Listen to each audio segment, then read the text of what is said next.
जय माता दी।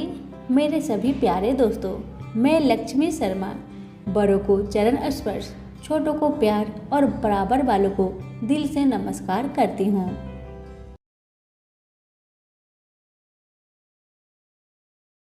ओम नमः भगवते वासुदेवाय नमः। आज आप सुनेंगे ज्येष्ठ मास कथा अध्याय 21 से लेके 30 तक। निर्जला एकादशी व्रत वर्णन। दत्तात्रेय जी कहने लगे कि हे राजन सुनिए, मैं विधि पूर्वक एकादशी व्रत को कहता हूँ। हे निर्भ, दशमी के दिन प्रातःकाल उठकर स्वच्छ विधि कोकड़े काष्ठ की दातुन को त्याग कर पके हुए पत्तों से दांतों को शुद्ध करे। महानदी में मंत्र पाठ पूर्वक पंचगव्य से स्नान करे। संध्यादि कर्म करके शुक्ल वस्त्र पहनकर घर को जाए।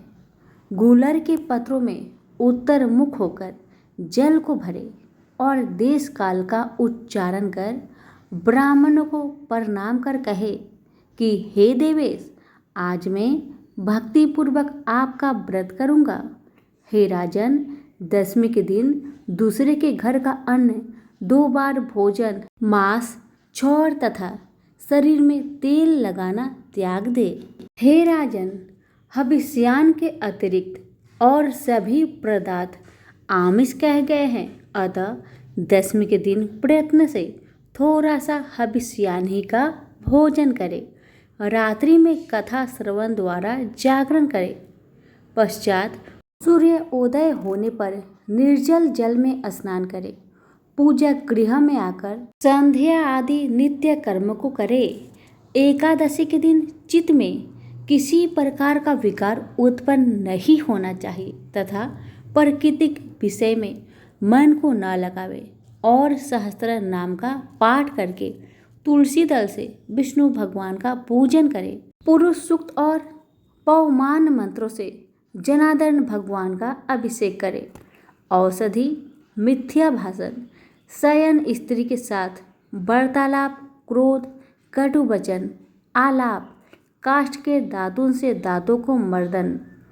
एकादशी व्रत के फल को चाहने वाला इन सब कर्मों को न करे और प्रत्येक पहर विष्णु भगवान का पूजन करना चाहिए। इसी तरह गाना बजाते हुए सारा दिन तथा रात व्यतीत कर देना चाहिए और उत्सव आदि मनाएं।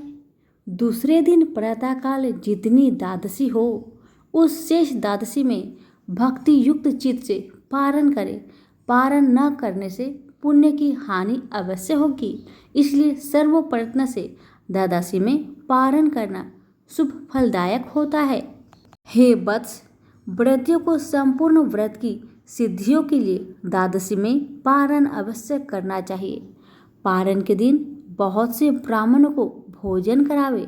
जो असमर्थ हो उनको 12 ब्राह्मण का भोजन करा देना चाहिए। पूजन सामग्री से पूजन कर तपस्वियों को भोजन करा देना चाहिए। तृप्ति प्रयत्न शकरा युक्त पायस का भोजन कराए और श्रेष्ठ ब्राह्मणों को मौन पूर्वक भोजन कराकर स्वयं भोजन कर ले।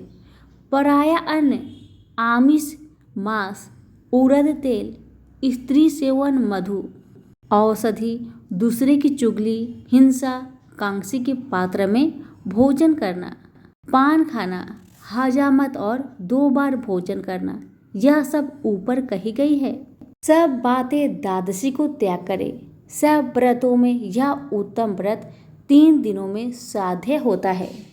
हे नृप श्रेष्ठ, एकादशी के दिन भोजन नहीं करना चाहिए और अन्न का तो सर्वथा त्याग कर देना चाहिए। एकादशी को अन्न खाने से नरक में जाता है। पदार्थ जल लवण जहाँ अग्नि में प्रकोप जाते हैं, वहाँ उसी को लवण कहते हैं। अन्य धान्य से सिद्ध जो अन्न है, वह इसमें नहीं लिया है। जो मोहबस एकादशी के पारण समय प्रयत्न द्वादशी को धान्य का भोजन करते हैं, सो चंद्रायन व्रत करके पाप से मुक्त होते हैं। हे राजन, जो तुमने पूछा उसका उत्तर मैंने तुमको दिया। राजा पुलिंद कहने लगे, हे तात, परम अद्भुत जो रहस्य कहा है उसके अनुष्ठान के लिए मुझ में शक्ति नहीं है, क्योंकि मेरा शरीर अत्यंत जर्जर हो गया है। इसलिए कृपा करके इसके सार के सार को ठीक ठीक कहिए। हे भगवान, सार पदार्थ समस्त कर्मों के होते हैं। दत्तात्रेय जी बोले कि हे महाबाहो, मैं परम अद्भुत रहस्य तुमसे कहता हूँ, जिसके अनुष्ठान मात्र से समस्त कार्य सफल होते हैं। हे राजन, ज्येष्ठ मास के शुक्ला पक्ष की एकादशी को निर्जल व्रत करो। इसके करने से सब पूर्ण हो जाते हैं, इसमें संचय नहीं है। राजा पुलिंद बोले कि हे दत्तात्रेय जी, ज्येष्ठ मास की एकादशी निर्जला क्यों हुई? दत्तात्रेय जी कहने लगे कि हे राजन, प्रथम राजा प्राचीन वही ने एकादशी के दिन संपूर्ण व्रत जल रहित किया, इसलिए यह एकादशी जल वर्जित हुई। निर्जला नाम से प्रसिद्ध एकादशी पापों का नाश करने वाली कही गई है। यह कहा दत्तात्रेय जी चले गए। पश्चात राजा पुलिंद ने भी इसको विधि पूर्वक किया। इसी एकादशी व्रत के अनुष्ठान मात्र से राजा पुलिंद दूसरे जन्म में प्रहलाद नाम से भगवान का श्रेष्ठ भक्त हिरण्यकश्यप का पुत्र हुआ। श्री वेद व्यास जी बोले कि हे भीमसेन, यह प्राचीन इतिहास मैंने तुमसे कहा, इसके श्रवण मात्र से तुम्हारे सब संचय दूर हो गए होंगे। अब तुम क्या सुनना चाहते हो? भीमसेन कहने लगे कि हे पितामह, आपकी कृपा से सब मोह नष्ट हो गया है और मुझको स्मरण शक्ति मिली है। हे तात, व्रत करने के लिए मैं तैयार बैठा हूँ। निस्संदेह मैं आपके वचन का पालन करूँगा। स्कंद जी कहने लगे कि हे ऋषियों, वेद व्यास जी की कथा अनुसार इस व्रत को भीमसेन ने किया और चक्रपाणि भगवान विष्णु की कृपा से सब पापों से मुक्त हो गए। तो प्रेम से बोलिए लक्ष्मी नारायण की जय हो। अब सुनिए 22वां अध्याय, वट सावित्री व्रत वर्णन। स्कंद जी कहने लगे कि हे ऋषियों, इस ज्येष्ठ मास की त्रयोदशी से लेकर पुण्य प्रत्न 3 दिन का यह सावित्री व्रत कहा गया है। पतिव्रता स्त्रियां पूर्णिमा के दिन उपवास कर पतिव्रत तिथि में पारण करे। ऋषि कहने लगे कि हे स्कंद जी, हे शरण, आप इस व्रत की विधि कहिए। स्कंद जी बोले कि हे वृपो, ज्येष्ठ मास की पूर्णिमा के दिन पतिव्रता स्त्रियां अमृत समान जल से वट वृक्ष का सिंचन करें और सुंदर गंध, अक्षत एवं पुष्प से पूजन कर भक्ति से नमो वैव सत्वाय इस मंत्र को जपते हुई वट सावित्री की पर दक्षिणा के साथ उसमें सुंदर सूत्र लपेटे। इस व्रत को समाहित चित्त से 1 वर्ष प्रयत्न करें तथा रात्रि में भोजन करें और वर्ष के प्रत्येक पक्ष में वट वृक्ष का पूजन करें। पुनः ज्येष्ठ मास आने पर द्वादशी के दिन सूक्ष्म भोजन कर और त्रयोदशी के दिन प्रातः दातुन आदि करके नियम ग्रहण करें कि हे जगदात्री, आज से लेकर मैं 3 रात्रि पर्यंत लंघन करूंगी और चौथी दिन चंद्रमा को अर्घ्य देकर उस सती सावित्री का पूजन करूंगी। यथाशक्ति ब्राह्मणों को भोजन कराकर भोजन करूंगी। हे शुभे, मेरे व्रत को पूर्ण करो, किसी प्रकार विघ्न उत्पन्न ना हो। पश्चात तप ध्यान से पूरित वंश पात्र को कलश पर स्थापित करें और उसे वंश पात्र पर वस्त्र सहित प्रतिमा रखे। स्वर्ण की प्रतिमा ब्रह्मा और सावित्री की तथा धर्मराज की प्रतिमा बनाकर पूजन करें। वट वृक्ष के मूल भाग पर स्थापित घट के ऊपर प्रतिमा 3 दिन तक स्थापित करें। पूर्णिमा के दिन प्रातःकाल उठकर स्नान आदि नित्य क्रिया करके समय प्रकार से पूजन करें। सत्य सावित्री की प्रतिमा स्वर्णमयी बनाकर चांदी की सैया पर स्थापित करें और काष्ठ का बोझ रखें। यमराज के निमित्त भक्ति से दीपदान करें। ऐसा करने से पतिव्रता स्त्री अपने पति के साथ समस्त सुखों को भोगने वाली होती है। स्त्री हो, विधवा हो, अपुत्री हो, कुमारी हो, पतियुक्ता हो या सुपुत्री हो, सभी को इस व्रत को करना चाहिए। अर्घ्य का मंत्र। हे ओंकार पूर्वके, हे देवी बीना पुस्तक धारिणी, हे पतिव्रते, हे महाभागे, हे बंदी जाए, हे सूची सीमत, हे ढींढमते, आपको नमस्कार है। हे वेद गर्भे, हे निमित्त प्रिय भाषण करने वाली, हे सुव्रते, आप अपध्य और सौभाग्य तथा पुत्र पौत्र और सख्य प्रदान करें। हे सुभ्रते, आप इस अर्घ्य को ग्रहण करें, आपको नमस्कार है। हे देव, आपसे देवता असुर दानव मनुष्य सहित समस्त जगत व्याप्त है। हे देव, आप सत्य व्रत को धारण करने वाली है। हे ब्रह्म रूप, आपको नमस्कार है। हे वैवस्वतः, आप समस्त लोगों के कर्म साक्षी हो और शुभ तथा अशुभ कर्मों के विचार करता हो। आप इस अर्घ्य को ग्रहण करें, आपको नमस्कार है। हे धर्मराज, आपको नमस्कार है। हे धर्मरूप, आप धर्मराज है, पितरों के स्वामी हैं, समस्त जीवों के साक्षीभूत है। आप इस अर्घ्य को ग्रहण करें और मुझे पति सुख को प्रदान करें। इस प्रकार 1 वर्ष प्रयत्न व्रत को करें। यदि कोई स्त्री असमर्थ हो तो 1 मास ही कर ले। यदि 1 मास व्रत करने की सामर्थ्य ना हो तो 3 दिन का ही व्रत कर ले। इस प्रकार पवित्र आत्मा 1 मास तक उपवास व्रत करे। जो कुला गंगा ज्येष्ठ मास में प्रातःकाल स्नान नहीं करती, महान व्रत पर भी उन स्त्रियों का दुर्भाग्य होता है। जैसे अपवित्र अर्घ्य की समस्त वस्तुएं निष्फल होती है, उसी प्रकार ज्येष्ठ मास में समस्त कर्म करने पर भी स्नान आदि प्रातःकाल न करने से सब निष्फल हो जाते हैं। हे ऋषियों, सावित्री के 3 दिन का व्रत तथा उसका विधान आप लोगों से कहा।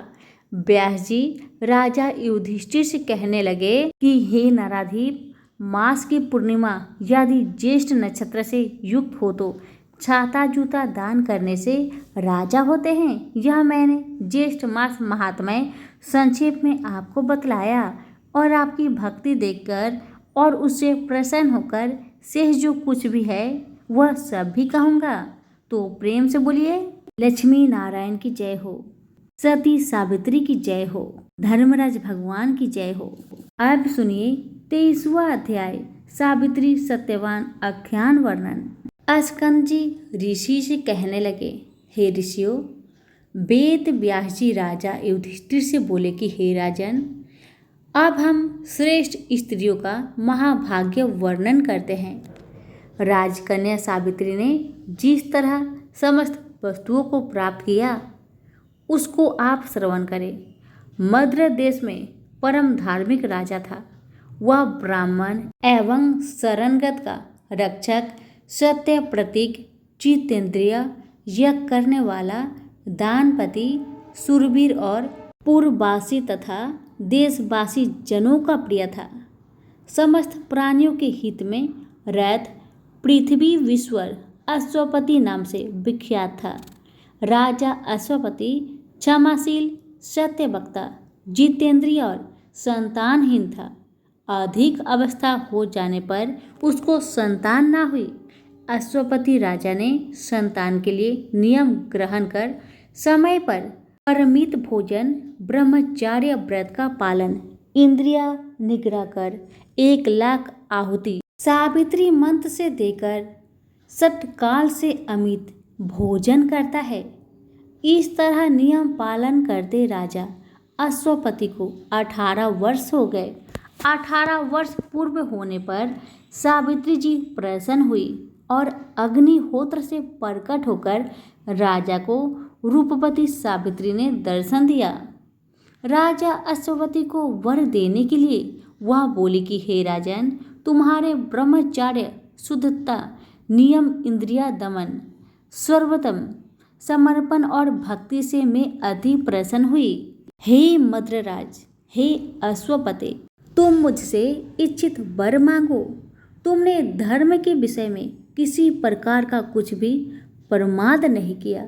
राजा अश्वपति बोले कि हे देवी, मैंने धर्म प्राप्ति की इच्छा से संतान के लिए ही सब कुछ किया है।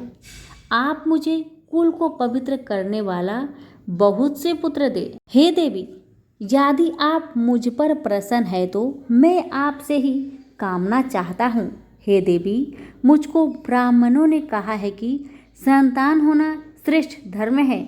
सावित्री कहने लगी कि हे राजन, मैंने पहले ही तुम्हारे अभिप्राय को जानकर तुम्हारे पुत्र के लिए ब्रह्मा से कहा है।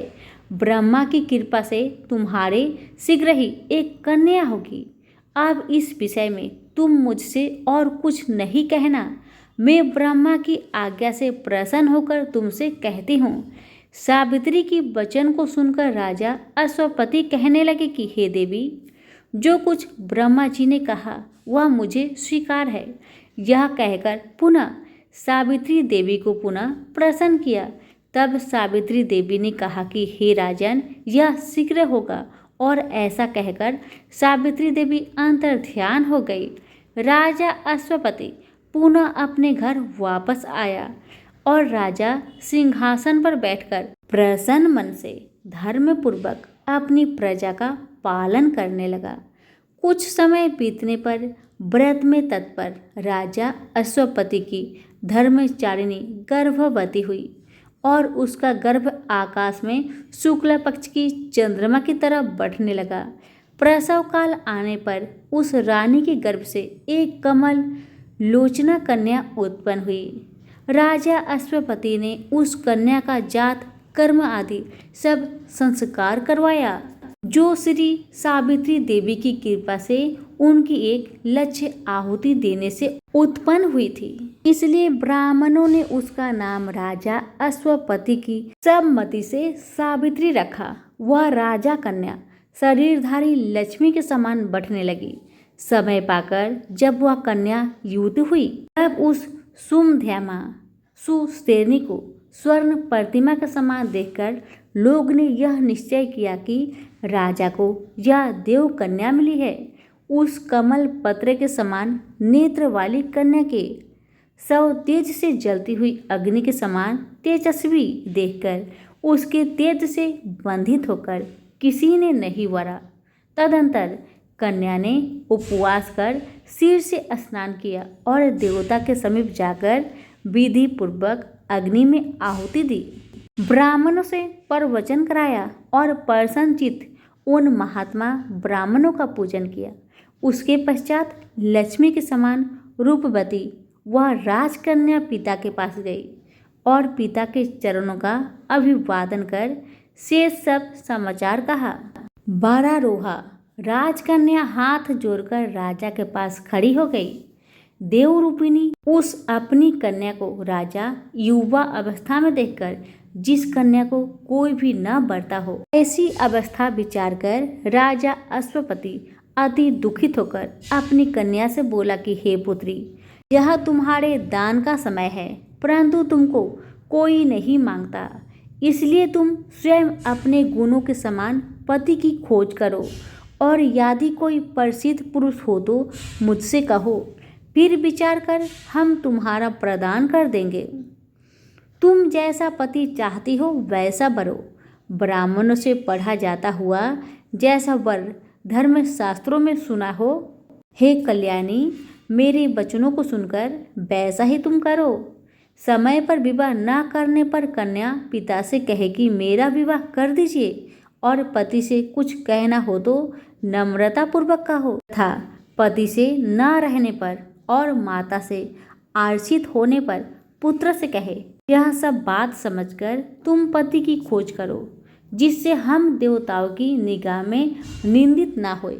अस्कंद जी कहने लगे कि हे ऋषियों, इस प्रकार राजा अश्वपति ने अपनी कन्या और राज्य मंत्रियों से प्रिय वचन कहे।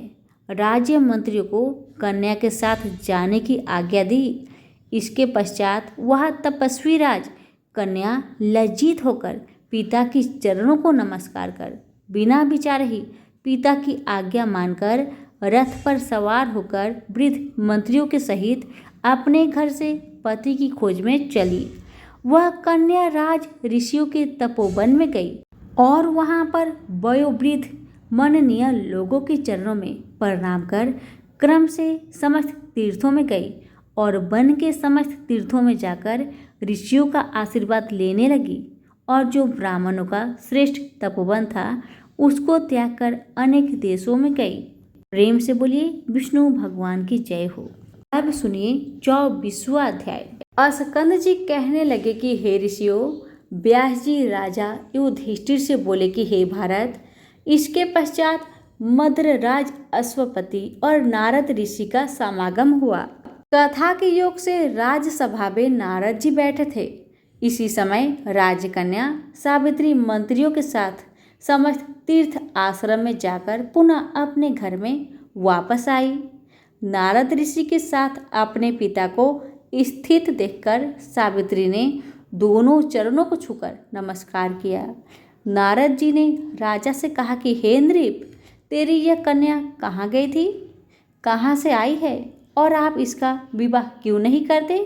राजा अश्वपति बोले कि हे देवर्षि नारद जी, मैंने इसको इसी काम के लिए भेजा था, वही कार्य यह करके आई है, सो आप इसके उस कार्य को सुनिए।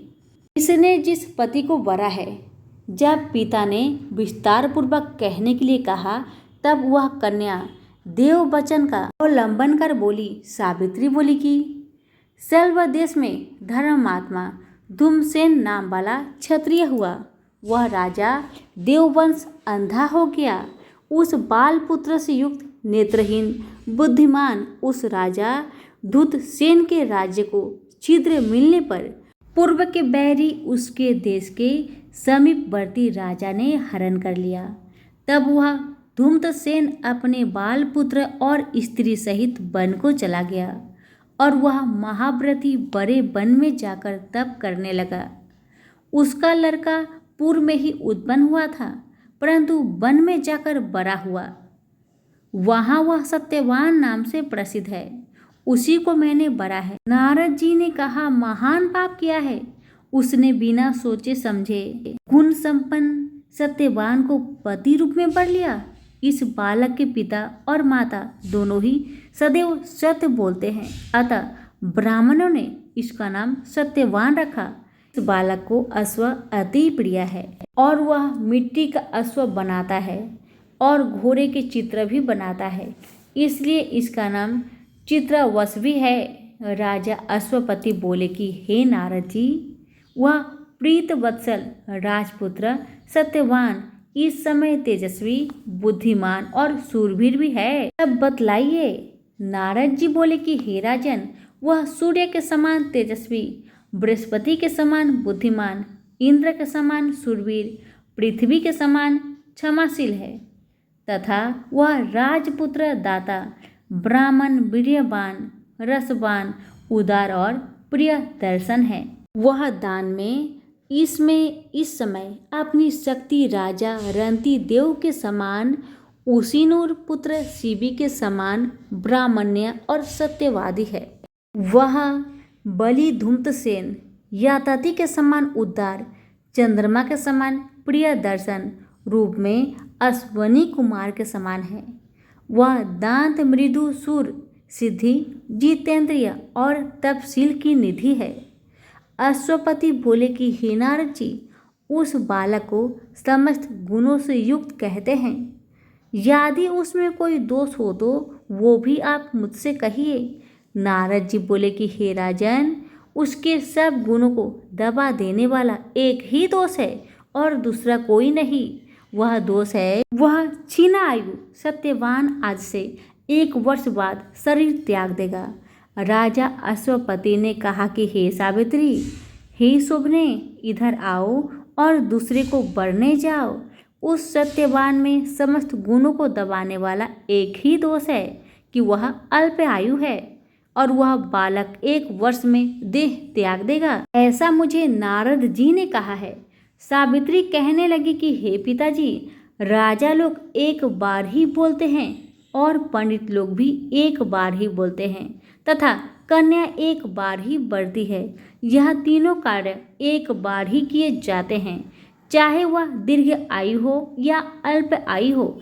सगुण हो अथवा निर्गुण हो, मैंने एक बार पति को वर लिया, अब दूसरा पति नहीं बनूंगी। मन से कार्य निश्चित होने पर ही किया जाता है और वचन से कहा जाता है, उसके बाद ही कर्म किया जाता है। उसमें परमाणुभूत मेरा मन है। हे तात, मेरे इस मानस विचार का ध्यान रखकर जो कर्तव्य हो वह करना चाहिए, सो ही आप करिए। नारद जी बोले कि हे नरश्रेष्ठ, सत्यवान के विषय में सावित्री का विचार स्थिर है। जिसकी बुद्धि निश्चल रूप से दूसरे पुरुष में नहीं जाती, उसको किसी प्रकार से भी इस धर्म से पृथक नहीं किया जा सकता। इसलिए आपकी कन्या का विवाह सत्यवान के साथ कर देना ही मुझे उचित मालूम होता है। राजा अश्वपति कहने लगे कि हे नारद जी, मैंने बिना विचार किए ही यह वचन कहे हैं और अब मैं आपके सत्य वचन को ही करूँगा, क्योंकि आप मेरे गुरु हैं। नारद जी बोले कि हे राजन, आपकी पुत्री का विवाह संबंध विघ्न रहित हो। ऐसा कहकर नारद जी उठकर स्वर्ग को चले गए। तदंतर राजा अश्वपति ने भी अपनी कन्या का सब विवाहित कार्य किया। प्रेम से बोलिए लक्ष्मी नारायण की जय हो। अब सुनिए 25वां अध्याय सत्यवान सावित्री कथा वर्णन। स्कंद जी बोले कि हे ऋषियों, नारद जी के चले जाने पर सब वृद्ध, द्विज, ऋतुवज, पुरोहित वर्ग को बुलाकर पुण्यतिथि में राजा अश्वपति ने राजा धूमतसेन के आश्रम में जाने के लिए यात्रा की। हे नृप, राजा अश्वपति ने राजा धूमतसेन के आश्रम मेधानय में जाकर साल वृक्ष के सहारे बैठे हुए महात्मा धूमतसेन को देखा। कुशा के आसन पर स्थित नेत्रहीन राजा को देखकर अश्वपति ने राजश्री धूमतसेन का यथाविधि पूजन किया और नियमित वचनों से अपना मंतव्य निवेदन किया और कुशासन बैठने के लिए दिया। जो कुछ उनका विचार सत्यवान के विषय में था सब कुछ कह दिया और अपना अभिप्राय भी कह दिया और कहने लगे कि राजश्री, मेरी शोभना कन्या सावित्री नाम की है। हे धर्मज्ञ, आप उसको अपनी पुत्र वधू के रूप में ग्रहण करें। राजा धूमतसेन बोले कि हे राजन, हम लोग राज्य से च्युत हैं और वनवास का आश्रय लेकर तपस्वियों के धर्म जैसे जीवन व्यतीत कर रहे हैं। इस वनवास के आश्रम में रहने के अयोग्य आपकी कन्या इस शीत को किस प्रकार सहन कर सकेगी। राजा अश्वपति कहने लगे कि हे राजन, सत्यम इसने जानकारी ही पतिव्रता है। आपके पुत्र के साथ इसका विवाह संबंध स्वर्ग के समान सुखदायी होगा, इसमें कोई संशय नहीं है। हे राजन, मैं आपके सुहृदय भाव के शरण में तैयार होकर आई हूँ। मेरी आशा को नष्ट ना करें। आपका अयोग्य पुत्र भी मुझे अभिमत है और इसी तरह मेरी अयोग्य कन्या भी आपको अभिमत हो। आप मेरी कन्या को अपनी पुत्र वधू बनाने के निमित्त और आपका पुत्र उसको भार्य बनाने के निमित्त ग्रहण करे। राजा धूमतसेन बोले कि हे राजन, मेरा विचार पहले ही आपके साथ संबंध करने का था, परंतु इस समय मैं राज्यहीन हूँ, इसलिए मैंने अपना निश्चय आपसे कहा। इसके पश्चात दोनों राजाओं ने आश्रमवासी सभी द्विजों को एकत्रित करके विधि पूर्वक विवाह संस्कार कर दिया। राजा अश्वपति वर के योग कन्या का सामग्री सहित दान करके परम हर्ष के साथ अपने घर वापस आया। सत्यवान सर्वगुण संपन्ना उस भाड़े को पाकर अति प्रसन्न हुआ तथा सावित्री भी इच्छित भरता को प्राप्त कर अत्यंत प्रसन्न हुई और पिता के चले जाने पर संपूर्ण आभूषणों को उतारकर वल्कल के भूषण और कांसाय वस्त्र को धारण कर लिया। सावित्री ने अपने सेवा गुण, नम्रता, शील और समस्त गृह कार्यों में सेवा करके सबको प्रसन्न कर लिया। इसी प्रकार उस आश्रम में सदैव निवास करने वाले सत्पुरुषों को प्रसन्न करती रही। राजश्री सत्यवान भी ऐसी पतिव्रता स्त्री को पाकर अत्यंत प्रसन्न हुआ, परंतु सावित्री के मन में शयन गमन आदि सभी समय दिन रात देव ऋषि नारद की बात बनी रहती थी। परंतु वे दोनों ही उस वन के एक भाग में इंद्राणी के सहित इंद्र के समान आनंद करते थे। इस प्रकार कुछ समय बीत गया। प्रेम से बोलिए लक्ष्मी नारायण की जय। अब सुनिए 26वां अध्याय सत्यवान सावित्री कथा वर्णन। स्कंद जी ऋषियों से कहने लगे कि हे ऋषियों, व्यास जी बोले कि हे राजा युधिष्ठिर। तदंतर कुछ समय बीत जाने पर नारद जी का बताया हुआ समय आ गया। जो कुछ नारद जी ने बतलाया था वह सावित्री हृदय में निरंतर बना रहता था और सावित्री प्रतिदिन समय की गणना कर रही थी और वह 3 रात्रि व्रत धारण कर रात दिन एक ही आसन पर बैठी रही और चौथे दिन इस व्रत की समाप्ति करूंगी ऐसा निश्चय किया। राजा धूम्रसेन अपनी पुत्र वधू का दुख साध्य नियम सुनकर दुखी हो गया और स्वयं उठकर सावित्री के पास आए और यह श्रेष्ठ वचन बोले कि हे राजपुत्री, तुमने यह अति कठिन नियम का आरंभ किया है। स्कंद जी बोले कि हे ऋषियों, 3 दिन का समय बहुत कठिनता से बीतने योग्य है, क्योंकि 3 दिन में अपने पति की मृत्यु के कारण जानकर इसी बीच में उस तपस्वी ने 3 दिन का नियम ग्रहण किया। उसको यह निश्चय था कि चौथे दिन उसका पति मर जाएगा। इस प्रकार सत्यवान कुल्हाड़ लेकर वन में चले गए लकड़ियां लेने। उस सत्यवान को वन में जाता हुआ देखकर सावित्री बोली कि हे मानंद, आज आप मेरे कहने से वन को ना जाइए, और यदि आप जाना ही चाहते हैं तो मैं भी आपके साथ चलूंगी। हे प्रभु, मुझको इस वन तथा आश्रम में रहते हुए 1 वर्ष बीत गया। सत्यवान कहने लगे कि हे सुश्रेणी, मैं स्वतंत्र नहीं हूँ, मेरे माता पिता से पूछ लो। सुचिस्मते, यदि वह कहे तो मेरे साथ चली चलो। पति के ऐसा कहने पर वह कलम नेत्री अपने सास ससुर के पास गई और उनके चरण में प्रणाम करके कहने लगी कि मैं वन देखने के निमित्त जाना चाहती हूँ। आप मुझे आज्ञा दीजिए, मेरा मन पति के साथ वन जाने को कह रहा है। सावित्री के ऐसे वचन सुनकर राजा धूम्रसेन बोले कि हे भद्रे, हे सुव्रते, तुमने व्रत किया है, अब उसके पारण का समय है। उसका पारण करो और पारण के पश्चात तुम वन को जा सकती हो। सावित्री बोली कि हे तात, मैंने रात्रि को चंद्रोदय होने के पश्चात भोजन का नियम किया है, और हे तात, आज मैं पति के साथ वन देखना चाहती हूँ। हे नराधीप, मुझे पति के साथ वन में किसी प्रकार का कष्ट नहीं होगा। यह बात सुनकर राजा धूम्रसेन बोले कि हे पुत्री, सुमध्य में जैसा तुम चाहती हो वैसा ही करो। हे मुनि, श्रेष्ठ सावित्री सास ससुर को प्रणाम कर सत्यवान के साथ वन को चल दी। वह मन स्वनी बार बार अपने पति को देखती रही तथा विकसित पुष्पों वाले वृक्ष और सुंदर फलों वाले वृक्षों से व्याप्त वन को भी देखती जाती थी।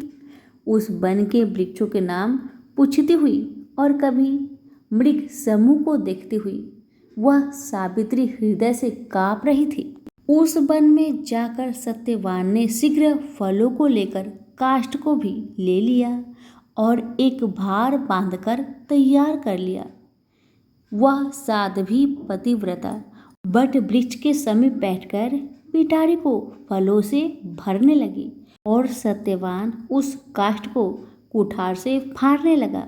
इसी समय सत्यवान के सिर में वेदना होने लगी और वह सावित्री से बोला कि हे भद्रे, शूल के समान कांटों से मेरा सिर फटा जा रहा है। हे सुश्रोणी, हे सुब्रते, मैं तुम्हारी गोद में सोना चाहता हूँ। वह विशालाक्षी मनसिवनी सत्यवान की मृत्यु का समय उपस्थित समझकर उसी स्थान में बैठ गई। सत्यवान भी सावित्री को गोद में अपना सिर रखकर सो गया।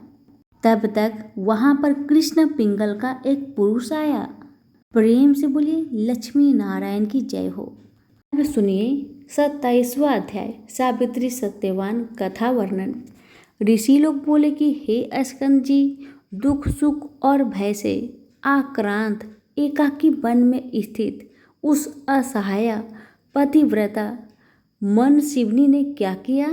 स्कंद जी बोले कि हे ऋषियों, सावित्री को पतिव्रता जानकर धर्मराज स्वयं आए।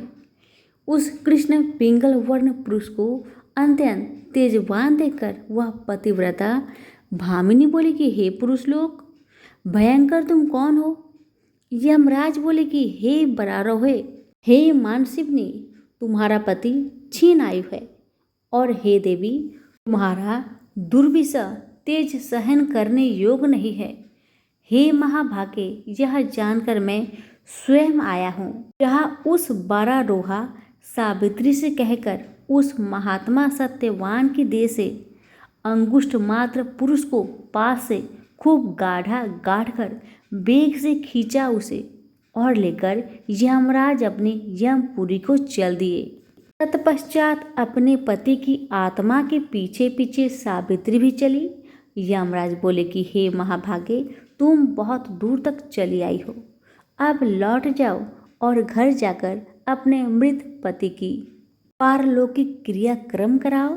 इस प्रकार यमराज के कहने पर उस समय सावित्री यमराज से बोली कि हे मानद, आपके समीप मुझे श्रम नहीं है और न मुझे ग्लानि है। हे सूरेश्वर, हे विशेषकर मुझे पति के समीप ग्लानि भी कैसे हो सकती है। आप धर्म से पालन करते हैं और धर्म से ही बरतते हैं। आज आपका दर्शन निष्फल नहीं हो सकता, तथा सत्पुरुषों का तो यहाँ तक कहना है कि आपका दर्शन कभी भी निष्फल नहीं जा सकता, तथा वेदों को जानने वाले कहते हैं कि 7 पग साथ चलने से मैत्री हो जाते हैं।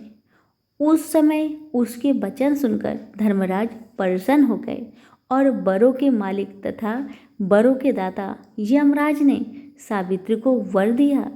सावित्री ने अपने सास ससुर के लिए नेत्र प्राप्ति, राज्य प्राप्ति तथा रूप का वर मांगा, और पिता के लिए तथा अपने लिए 100 पुत्र के होने का वर मांगा, तथा यमराज की आज्ञा से पति का जीवन रूप भी वर मांगा। तदंतर सुव्रता सावित्री ने धर्मराज जी की प्रदक्षिणा की। सावित्री के सभी वरों को देखकर यमराज अपने लोक को गए, और सावित्री अपने पति के सिर को अपनी गोद में लेकर वट वृक्ष के समीप पूर्वतः बैठ गई।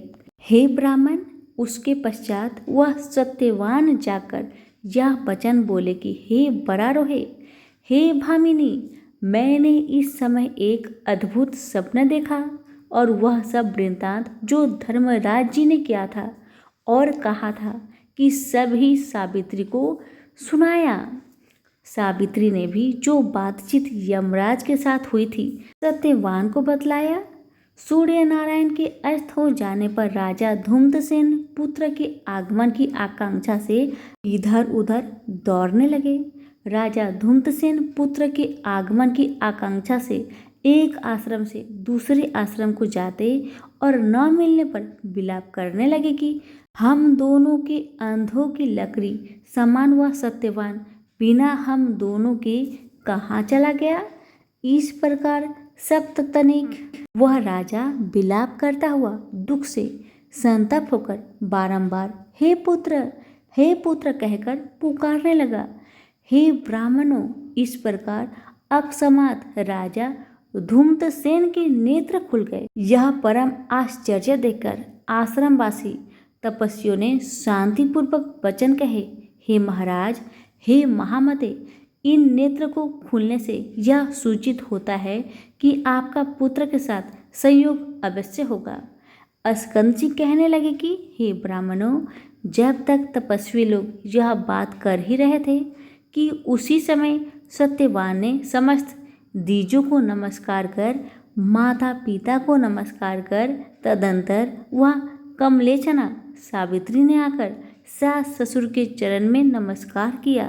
मुनि लोग कहने लगे कि हे सावित्री, हे वरानने, तुम वृद्ध ससुर के नेत्र प्राप्ति के कारण जानती हो क्या? सावित्री बोली कि हे मुनिश्रेष्ठ, मैं नेत्र प्राप्ति का कारण कुछ नहीं जानती, किंतु मेरे पति बहुत देर तक सोते रहे, इस कारण देर हो गई। सत्यवान कहने लगा कि हे ब्राह्मणों, इस सावित्री के प्रभाव से यह सब कुछ हुआ है, इसका और कोई कारण मैं नहीं जानता। यह सब कुछ सावित्री के तप का ही फल है। मैं तो इस समय सावित्री का व्रत का ही प्रभाव देख रहा हूँ। स्कंद जी कहने लगे कि इस प्रकार सत्यवान के साथ बात हो ही रही थी कि इतने में राजा धूम्रसेन के पूर्ववासी लोगों ने आकर कहा कि राजन, तुम्हारा शत्रु मारा गया। जिस क्रूर मंत्री के द्वारा आपका राज्य हरण किया गया था, वह मंत्री भी मारा गया। अतः ये सब पूर्ववासी आपके पास आए हैं।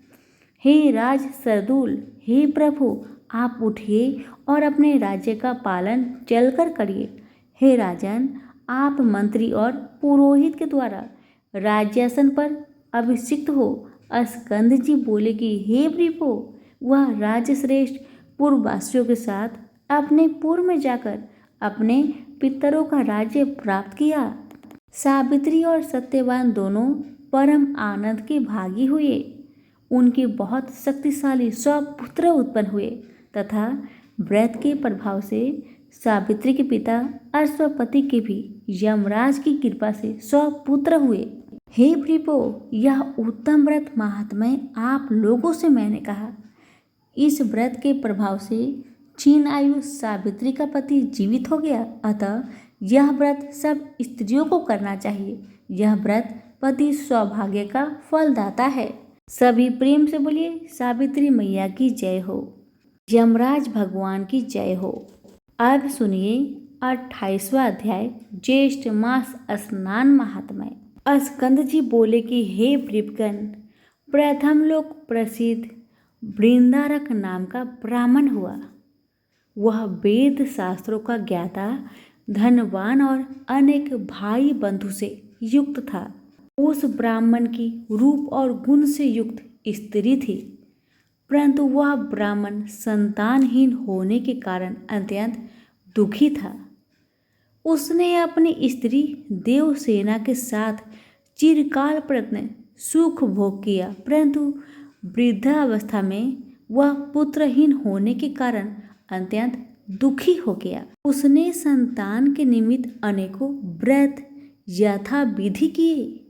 जब वृद्धावस्था तक भी उस ब्राह्मण के कोई संतान नहीं हुई, तो वह अपने प्राण त्यागने के निमित्त बड़े भारी गहन वन में चला गया।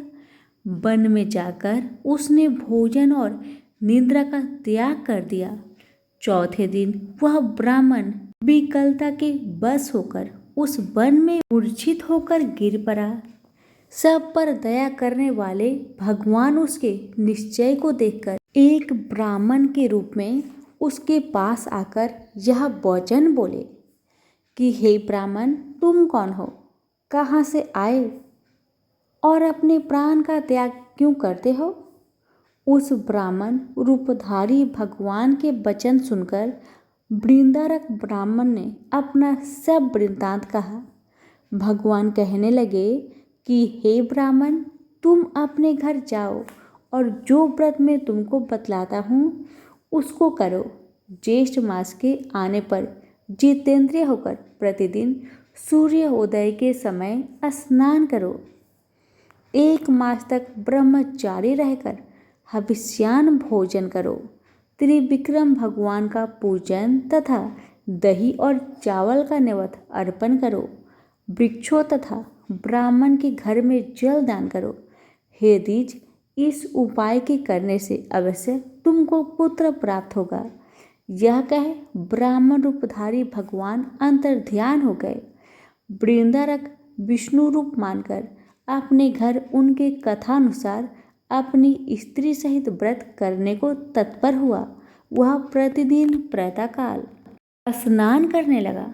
किसी समय देवयुग से शरावती नदी के तट पर उसने एक बाघ को देखा। वृक्षों के झुंड में से वह अत्यंत भूखा बाघ वृंदारक के समीप आया। उस बाघ को आया देखकर वृंदारक ने जल पात्र को उसके ऊपर फेंक दिया और जल बिंदु के स्पर्श से वह बाघ दिव्य देह हो गया और वह प्रसन्न आत्मा बाघ कहने लगा कि हे ब्राह्मण, आपके दर्शन से मैं धन्य हूँ। हे ब्राह्मण, पहले मैं बाघ था और मैंने अनेकों हिंसाएं की। उसी दोष से दूसरे जन्म में बाघ हुआ। आज उस दोष से युक्त में आपके दर्शन मात्र से मुक्त हो गया। हे भद्रे, आप क्या पुण्य करते हैं? वह पुण्य कृपा करके मुझको दीजिए। बाघ के ऐसा कहने पर ब्राह्मण ने ज्येष्ठ मास कृत पुण्य को उस बाघ को अर्पण कर दिया और वह बाघ ज्येष्ठ मास स्नानकृत पुण्य के प्रभाव से स्वर्गलोक को चला गया। उसके पश्चात वृंदारक ब्राह्मण ने फिर उस व्रत को किया और उस मास व्रत के प्रभाव से उसे महान तेजस्वी पुत्र उत्पन्न हुआ। उस पुत्र के होने पर वृंदारक ब्राह्मण ने उस अद्भुत ब्राह्मण के वचनों को सत्य माना। स्कंद जी कहने लगे कि हे श्रेष्ठ ब्राह्मण, मैंने आपसे ज्येष्ठ मास स्नान व्रत महात्म्य कहा। ज्येष्ठ मास स्नान के जल बिंदु मात्र के स्पर्श से वह परम हिंसक बाघ मुक्त हो गया और वृंदारक ब्राह्मण को विष्णु सहस और विष्णु भगवान का भक्त पुत्र उत्पन्न हुआ। अब आपकी क्या सुनने की इच्छा है, सो आप मुझसे कहिए। सभी प्रेम से बोले लक्ष्मी नारायण की जय हो। अब सुनिए 29वां अध्याय ज्येष्ठ मास स्नान महात्म्य। ऋषि लोग कहने लगे कि हे स्कंद जी, ज्येष्ठ मास में स्नान दान और महात्म्य श्रवण तथा पुराण पूजन का फल विस्तार पूर्वक कहिए। स्कंद जी बोले कि हे ऋषियों, आप सब लोग ज्येष्ठ स्नान के फल का श्रवण करें, जिसके श्रवण मात्र से मनुष्य तीनों कायक, वाचक और मानसिक प्रकार के पापों से मुक्त हो जाता है। जो प्राणी वृष सूर्य ज्येष्ठ मास होने पर मैं प्रातःकाल ज्येष्ठ स्नान करूँगा ऐसा संकल्प कर जल में स्नान के निमित्त प्रवेश करता है, उसके पहले कहे गए तीनों प्रकार के पाप नाश हो जाते हैं। सूर्य उदय के पूर्व ज्येष्ठ स्नान करना चाहिए। ज्येष्ठ मास में सूर्य उदय से लेकर आधा पहर प्रयत्न जहाँ कहीं भी जल में गंगा आदि सभी तीर्थ वास करते हैं, इसलिए सूर्य उदय से लेकर आधा पहर के पूर्व स्नान कर लेना चाहिए। आधा पहर के पश्चात स्नानहीन देव से उपहत जनों के वे तीर्थ श्राप देते हैं, इसलिए ज्येष्ठ मास में श्रेष्ठ जनों को स्नान करना चाहिए। ईर्ष्या, धन लोभ, सेवाहट, लोकापवाद, निमित्त स्वेच्छा, भय, पाखंड, सुख लिप्सा आदि किसी भी उपाय से ज्येष्ठ स्नान करना चाहिए, परंतु कलयुग में पाप अधिक होने के कारण ज्येष्ठ स्नान अति दुर्लभ होगा। ज्येष्ठ स्नान के ज्येष्ठ फल से डरकर यमराज ने इसको गुप्त रखने के निमित्त भगवान से प्रार्थना की थी और विष्णु की आज्ञा से इसको गुप्त कर रखा। इस ज्येष्ठ मास में स्वल्प कर्म करने वालों को विघ्न प्राप्त होते हैं। इतनी कथा सुनकर ऋषि लोग कहने लगे कि हे स्कंद जी, यमराज ने इस मास महात्म्य को गुप्त क्यों रखा और ज्येष्ठ मास में पुण्य कर्म करने वाले के कार्य में विघ्न क्यों करते हैं? हे स्कंद जी, हमारी यह सब सुनने की इच्छा है, सो आप हमसे कहिए। स्कंद जी बोले कि इस विषय में मैं तुमसे एक इतिहास कहता हूँ, जिसके श्रवण मात्र से तुम्हारे सब संदेह दूर हो जाएंगे। प्रथम महिष्मतीपुर में कनक नाम का ब्राह्मण रहता था। वह समस्त विद्या से हीन और मूर्ख पर निंदक था। वह कृषि कर्म को करने वाला और नित्य क्रय विक्रय किया करता था और भी अनंत व्यवसाय से अपने कुटुंब का उदर पूर्ण करता था। इस पर भी उस दुरात्मा कुटुंबी को तृप्ति न हुई और उसने उदर पूर्ति के निमित्त मार्ग में पाथिकों का वध करना आरंभ कर दिया। फिर भी उसको तृप्ति नहीं हुई। वह द्विजाधम ने चोरी करना भी आरंभ कर दिया। इस प्रकार वह नीच ब्राह्मण महिष्मतीपुरी में रहता हुआ इस प्रकार के कर्म किया करता था।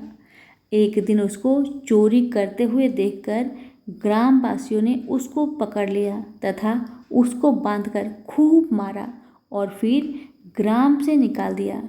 कुछ दिनों तक वह ग्राम के पास ही वन में जाकर रहने लगा और रात्रि को घर में आकर पुनः वन में चला जाता और वन में पशुओं का वध करके वह निर्दयी उनको खा जाता था। यह कर्म करते हुए उसको बहुत दिन बीत गए। इसके पश्चात जब एक समय ज्येष्ठ मास आया, तब वह कनक ब्राह्मण अर्थ रात्रि के समय वन से ग्राम में आकर वस्त्र तथा अलंकार की चोरी करके पुनः वन को चला गया। मार्ग में नदी को देखकर उसे तैरकर पार किया। इस तरह अज्ञातवश उस ब्राह्मण ने स्नान किया और प्रतिदिन वह इसी प्रकार से रात्रि को ग्राम में आकर चोरी करता और चोरी का धन लेकर प्रातः समय नदी में स्नान करता हुआ वन में चला जाता। इस प्रकार अज्ञातवश स्नान करते हुए 1 मास बीत गया। हे ब्राह्मणों, ज्येष्ठ शुक्ल चतुर्दशी की रात्रि में वह धन वस्त्र की चोरी करके गट्टर बांधकर नगर के बाहर आया। तब तक प्रभात का समय हो गया।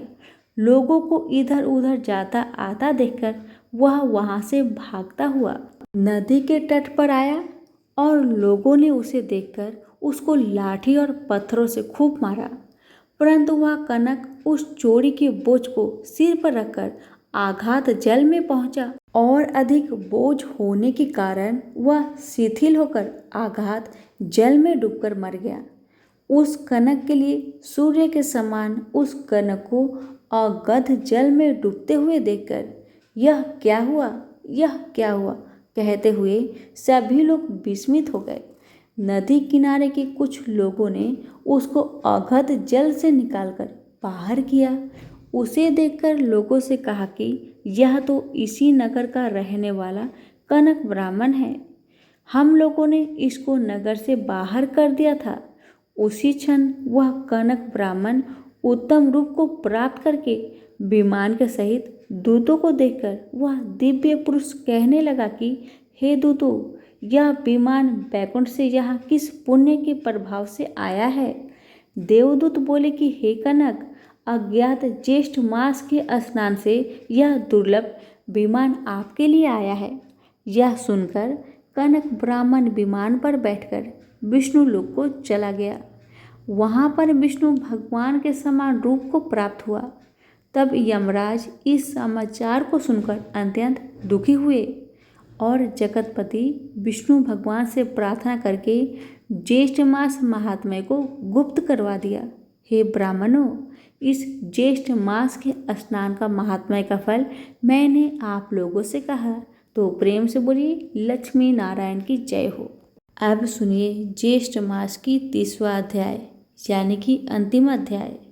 इस अध्याय में सुनेंगे ज्येष्ठ मास श्रवण महात्मा। स्कंद जी कहने लगे कि हे ऋषियों, जो फल ज्येष्ठ मास के महात्म्य को श्रवण करने से प्राप्त होता है वह मैं तुमसे कहता हूँ, और वह फल 100 यज्ञों को करने से भी नहीं मिलता।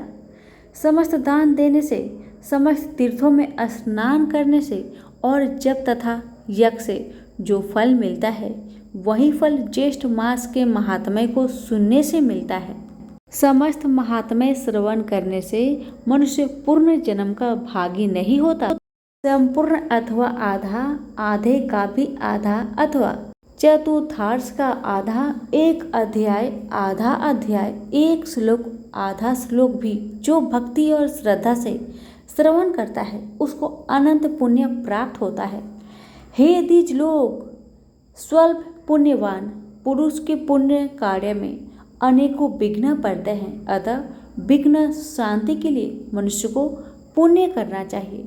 यदि स्नान कर्म और महात्म्य श्रवण कर्म में विघ्न आ जाए तो विघ्न भय से पुण्य कर्म का त्याग ना करे, उस कर्म को दूसरे से करा दे। बारंबार पुण्य कर्म को करने से विघ्नों का नाश होता है। कलयुग में करने योग बहुत से कर्म हैं, परंतु कलयुग में पुराण श्रवण सबसे श्रेष्ठ कहा गया है।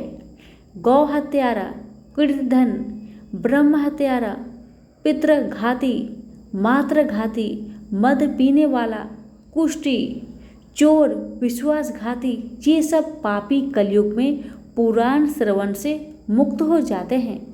पुराण सुनने वाला बालक वृद्ध, आतुर, सकाम हो या निष्काम, उत्तम, माध्यम और अधम सभी को श्रवण करना चाहिए। स्त्री, क्षुद्र और पतित को भी पुराण सुनना चाहिए। इसके सुनने से सर्वदा ही इष्ट फल को प्राप्त करते हैं। निष्काम, सकाम, आस्था, अनास्था, अस्पर्धा, कपट, सिप्रह, ससिप्रह सभी लोग पुराण सुनने से अपने मनोरथों को पाते हैं। भक्तिहीन होकर भी पातकी पुराण श्रवण तथा इस महात्म्य को सुनने से स्वर्ग को गए हैं। इस विषय में एक पाप नाशिनी कथा सुनिए। प्रथम द्वारिकापुरी में देव शर्मा नाम वाला ब्राह्मण रहता था। ब्रह्म कर्म और भ्रष्ट व ब्राह्मण सर्वदा प्रेत कर्म और दुष्ट कर्म किया करता था। उसके पश्चात अपने कुटुंब के निर्वाह के लिए चोरी का कर्म भी शुरू कर दिया। इस प्रकार वह उस रमणीक नगर में बहुत दिनों तक वास करता रहा और बहुत वर्ष बीत गए। उसके पश्चात देवयोग से ज्येष्ठ का महीना आ गया। ज्येष्ठ मास में सभी नागरिक ज्येष्ठ स्नान करने को उद्धत हुए और बलि तथा पूजा का सामान लेकर प्रतिदिन गोमती में स्नान करने के निमित्त जाने के लिए तत्पर हुए। वहां जाकर स्नान आदि करके दूसरे वस्त्र ग्रहण कर विष्णु भगवान के मंदिर में जाते। फिर सभी एकत्र होकर एक श्रेष्ठ ब्राह्मण को व्यासान देकर यथाशक्ति वस्त्र, अलंकार आदि से पूजन, व्यास सम्मान आदर पूर्वक ज्येष्ठ मास महात्म्य श्रवण करते थे। इस प्रकार दोपहर वहां रहकर अपने घर में आते थे। कुछ दिन बीतने पर वह द्विजधम देव शर्मा चोरी करने के निमित्त जो सदैव ही इस कर्म के लिए जाया करता था और कहाँ से क्या चोरी करे, इस चिंता में उसे वहां तालाब पर बहुत दिन बीत गए, परंतु उसे चोरी करने का समय नहीं मिला। आज या कल वस्त्र या आभूषण की चोरी करूंगा, इसी विचार में पूर्णमासी तिथि आ गई। उसी दिन सभी लोग ने उत्साहपूर्वक स्नान आदि कर्म किया, पुराण श्रवण किया और व्यास जी का पूजन किया। वस्त्र, आभूषण, द्रव्य, फल फूल, तांबुल, आइल उनको अर्पण किए। वहाँ उस धन से जो व्यास जी को निवेदन किया गया था, देव शर्मा ने ब्राह्मण का वध करने का निश्चय कर लिया। देव से प्राय इस व्यास की समस्त वस्तुएं चोरी कर मैं प्राप्त कर लूँगा, ऐसा निश्चय करके स्वयं वहाँ आ गया। व्यास पूजन दिखावे के तौर पर करके पृथ्वी पर गिरकर दंडवत कर नमस्कार किया और बोला कि हे भृप, मैं अति दीन हूँ, आपको अर्पण अपना शरीर ही करता हूँ, क्योंकि मेरे पास और कुछ भेंट करने के लिए नहीं है। अब से मैं आपका दास हूँ, आप यथा मेरी सेवा ग्रहण करें। उसने सबसे अधिक बनावटी भक्ति दिखलाई। इसके पश्चात सूर्य अस्त होने पर सभी लोग चले गए और वहाँ पर केवल 2 ही व्यक्ति रह गए, एक व्यास और दूसरा वह धूर्त देव शर्मा। हे राजन, इसके पश्चात उस पौराणिक ने सभी सामान एकत्रित करके एक बड़ा गट्टर बांध लिया और देव शर्मा के मस्तक पर रख दिया। उस बोझ से सिर नीचा करके बारंबार परेशान होता हुआ व्यास जी के साथ जा रहा था। तालाब के पास पहुंचकर जन समुदाय में घुसकर भाग गया, परंतु कुछ दूर जाकर फिर फिसल जाने के कारण जल सहित कुएं में जा गिरा। तब वहां पर बड़ा कोलाहल हुआ और आसपास के बहुत से लोग एकत्रित हो गए। तब व्यास ने कहा कि इसी धूर्त ने मेरा सब कुछ हरण कर लिया है। मैं मंद बुद्धि हूँ, जो इस धूर्त का मैंने कैसे विश्वास कर लिया, क्योंकि अज्ञात मनुष्य में जो विश्वास करते हैं वह निंदित मनुष्य उसके बस में होकर स्वयं भी नष्ट हो जाते हैं, जैसे बिडाल के बस में मूषिक नष्ट हो जाता है। इस प्रकार व्यास के वचनों को सुनकर पूर्ववासियों ने राजा से जाकर कहा, नगर के द्वार पर स्थित सभी लोग इधर उधर बाहर भीतर रहने वाले सभी स्थानों में चोर की खोज की गई। सूर्य उदय होने पर फिर चोर की खोज शुरू हुई। तब कुछ लोगों ने उसको अंधे कूप में पड़ा देखकर जाकर राजा से कहा। राजा की आज्ञा से उस कुरूप से बाहर निकाला गया। उसके प्राण कुछ शेष रह गए थे। उसने सब वस्तु ब्राह्मण को दे दिया और इसके पश्चात उसके प्राण निकल गए। उसी समय वह दिव्य देहधारी होकर श्रेष्ठ विमान पर बैठकर पूर्ववासियों को प्रणाम करता हुआ बोला कि आपकी कृपा से ही यह सब कुछ मुझको प्राप्त हुआ है। तब सभी ने विस्मित होकर ज्येष्ठ मास महात्म्य की प्रशंसा की तथा उन पूर्ववासियों के मुख से ज्येष्ठ मास महात्म्य सुनकर श्रद्धाहीन होने पर भी वह बैकुंठ लोक को गया। स्कंद जी बोले कि हे ब्राह्मणों, यह मैंने तुमसे विस्तार पूर्वक पुराण तथा अभक्त पातकी का महात्म्य कहा, परंतु जो भक्ति भाव से ज्येष्ठ मास का महात्म्य श्रवण करते हैं उनके श्रेष्ठ भाग्य का तो कहना ही क्या। जो लोग मोहवश अपनी शक्ति के अनुसार व्यास का पूजा नहीं करते हैं वो दरिद्र तथा रोग से युक्त होते हैं, इसमें संचय नहीं है। जो मनुष्य पुराण का श्रवण नहीं करते तथा त्रिविक्रम भगवान का पूजन नहीं करते या दर्शन नहीं करते, गूंगा, बहिरा तथा पंगु होते हैं, इसमें संचय नहीं। इस प्रकार स्कंद जी के मुख से महात्म्य सुनकर सब ब्राह्मण नंदन बन के पुष्पों की स्कंद जी पर वर्षा करने लगे। कुछ लोग प्रेम से नाचे और कुछ लोग उपचारों से पूजन करने लगे। यह ज्येष्ठ मास का श्रेष्ठ महात्म्य सुनकर वे सब प्रसन्न हो गए और बारंबार महात्म्य पूछने लगे।